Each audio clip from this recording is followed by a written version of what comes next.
आवाज इंडिया में आप सभी का स्वागत है। मैं हूं सीमा और नजर डाल लेते हैं अब तक की टॉप 10 खबरों पर।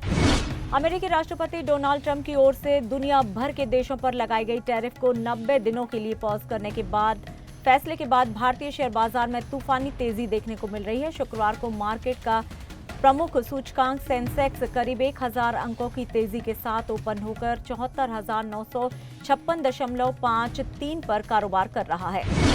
26/11 मुंबई आतंकी हमलों में शामिल तहब्बुर राणा को भारत प्रत्यर्पित कर दिया गया है। भाजपा इसे सरकार की कूटनीतिक जीत बता रही है, जबकि कांग्रेस ने दावा किया है कि राणा को भारत लाने की पहली कोशिश यूपीए सरकार ने की थी।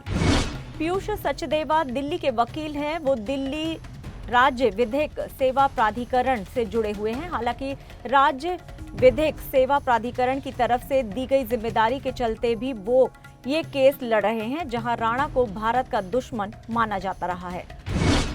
प्रधानमंत्री नरेंद्र मोदी शुक्रवार को वाराणसी पहुंचे। पीएम ने एयरपोर्ट से उतरने के फौरन बाद सबसे पहले पुलिस आयुक्त, मंडलायुक्त और जिलाधिकारी से हाल ही में हुए रेप केस को लेकर जानकारी हासिल की। साथ ही पीएम ने इस केस में कड़ी से कड़ी कार्रवाई करने के निर्देश दिए हैं।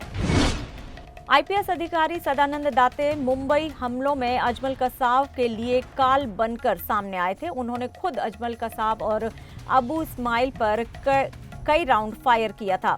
अब यही अधिकारी आरोपी तहब्बुर राणा से कई सारे राज उगलवाएंगे और इसकी कई काली करतूतों का पर्दाफाश करेंगे। नेचर जर्नल में प्रकाशित एक लेख में बताया गया है कि 2022 से लगभग 400 मिलियन टन प्लास्टिक का उत्पादन हुआ और इसमें भारत की हिस्सेदारी 5% थी। वहीं चीन और अमेरिका में इसमें 32 और 42% की हिस्सेदारी रही। चीन प्लास्टिक का सबसे बड़ा उपभोक्ता रहा है। सऊदी अरब, अमेरिका, चीन जैसे दिग्गज देशों से डील पक्की हो चुकी है। खनिजों में विदेशी निवेश की ये कामयाबी भले ही इस्लामाबाद के लिए बड़ी बात हो, लेकिन बलूचिस्तान, खैबर पख्तूनख्वा, पीओके, गिलगित बल्किस्तान जैसे इलाकों में इससे नाराजगी की चिंगारी भड़क उठी है। आयुष्मान योजना के तहत दिए जा रहे 5 लाख के स्वास्थ्य सुरक्षा के अतिरिक्त दिल्ली सरकार भी 5 लाख का टॉप अप कवर प्रदान करेगी। इस तरह प्रत्येक लाभार्थी को कुल 10 लाख की स्वास्थ्य सुरक्षा उपलब्ध होगी, जो देश भर में एक मिसाल है। भारत के लिए नई चिंता, भारत, बांग्लादेश और पाकिस्तान की साजिश का खुलासा। चिकन नेक बन सकता है चीनी एयरवेज। जानिए कैसे ये इलाका बन सकता है भारत की सबसे बड़ी सुरक्षा चुनौती। फिल्म जाट का जलवा बॉक्स ऑफिस पर जारी है। जैसे सनी पाजी की फिल्मों के साथ होता है, हिट डायलॉग पर दर्शक ताली बजा रहे हैं। अब फिल्म वीकडेज पर कितना कमाल करती है, ये देखना होगा।